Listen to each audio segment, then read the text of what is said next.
যজ্ঞ দত্তৰ নাতি ৰমা দত্তৰ ল'ৰা, গতিকে তেওঁৰ নাম সঞ্জীৱ দত্ত।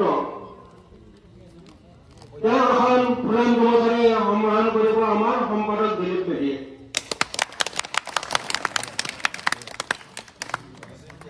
ধন্যবাদ।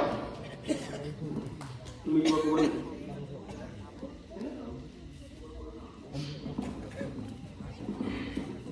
শ্ৰদ্ধাৰ ধৰ্মপাল ৰাইজ, মোৰ নাম সঞ্জয় দত্ত।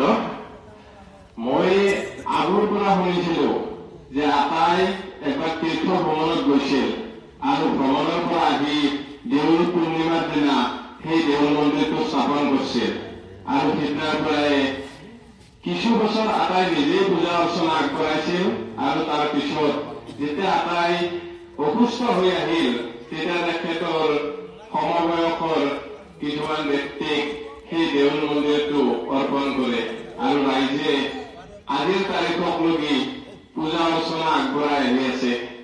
মই আশা ৰাখিছো অনাগত দিনতো ৰাইজে সেই মন্দিৰৰ পূজা অৰ্চনা আগবঢ়াই থাকিব আৰু যদি এই কমিটিখনে মোক বিচাৰে মোৰ সামৰ্থ্য অনুযায়ী মই উপস্থিত হৈ সহায় সহযোগিতা অনাগত দিনত আগবঢ়াম।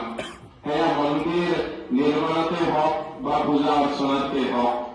আশা কৰো কমিটি মোক বিচাৰিব আৰু এনেধৰণে মাইকত কথা কোৱা অভিজ্ঞতা নাছিলে, তথাপিতো আজি কলো কিবা ভুল ভ্ৰান্তি হলে ধৰ্মপাল ৰজেৰ ওচৰত ক্ষমা প্ৰাৰ্থনা মাগি মই মোৰ বক্তব্য ইমানতে সামৰণি মাৰিছো।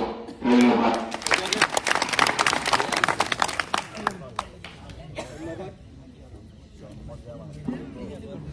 সঞ্জীৱ দত্ত আমাৰ